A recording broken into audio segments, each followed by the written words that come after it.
But yeah, no, I don't think I ever wrote a scripted television episode.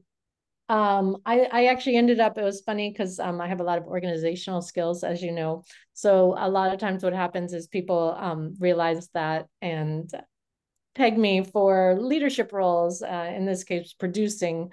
So yes, people were like, yeah, I think you're a producer.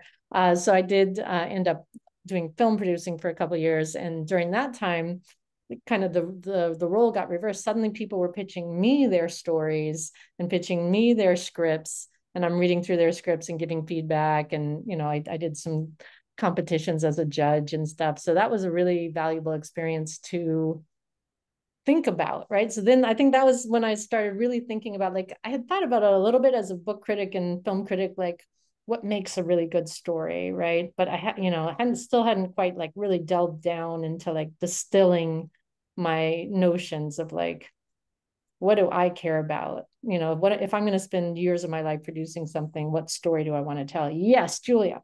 I have another question, which is I want to hear about what makes a good story, if that's what you want to talk about.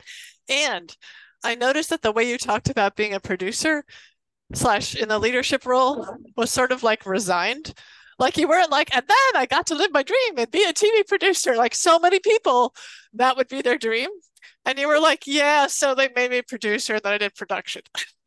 Well, I think what it is again, like I have this love of words, right? And I want to write, so like it was kind of like, you're a good writer, but you'd be awesome at it's like, and it was almost like so I can remember in the moment it really sunk in, was like, yeah, we were doing like a as part of the film center, they brought in, experts from people who were working out in the world, and one of them was a producer, and she was trying to like walk us through like what does it take to get a film or TV show made, and in this case film TV shows.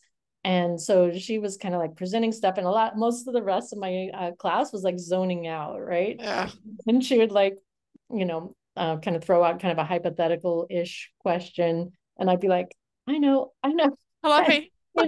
like, like how long will, if we can do this and this, how long will we have? And I'm like, I know the answer, or like, if we need this much money and we have this, what's left?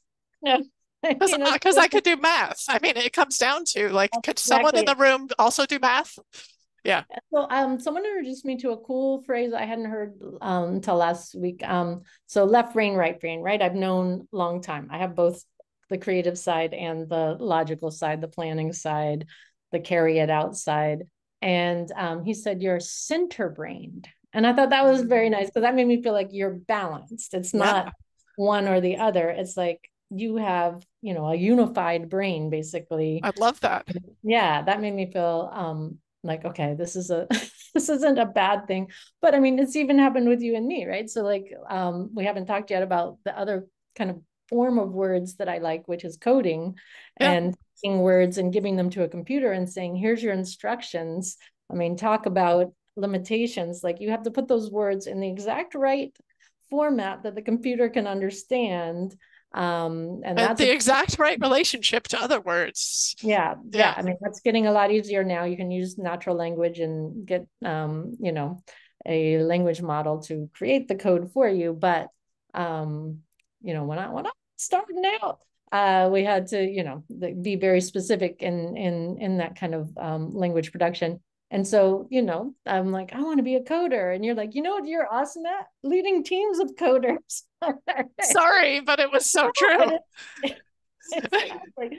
Like, yeah, I can't take it as it's not an uncompliment. Like Right.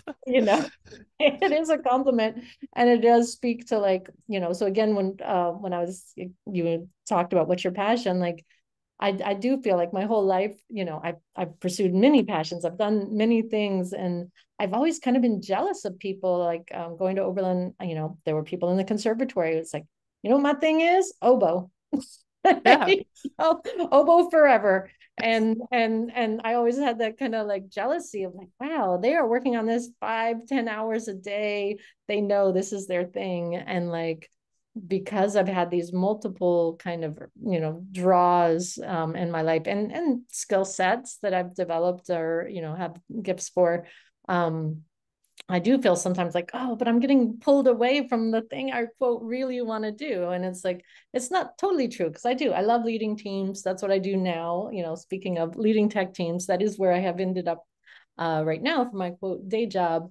And you know, I was thinking about it like when I was like, okay, well, if words is my thing, how does that tie in to leading teams? And I mean, it's compassion, right? It's, you know, speaking of passion, it's compassion. Like, how do I figure out what this person's feeling? What's their backstory, right? If you want to think about it that way, you know, how do I understand their motivations? Like it is actually kind of all together, but also how do I use words in the most effective way to reach them, to Yep. motivate them, to ask them the right questions, to see what's going on for them, to explain something like there, you know, you do need those skills. And there's some Yeah. people who come from the strictly coding side who aren't as great at that because like they know how to code real great and that's awesome and that, you know, can be useful, but if they can't also bring the language and the communication side to it, I do think that is a skill that can be missing and some tech management folks is not realizing, or even people hiring people to go into those roles not realizing like, no, this is, you know, a role that requires a center brain, if you will.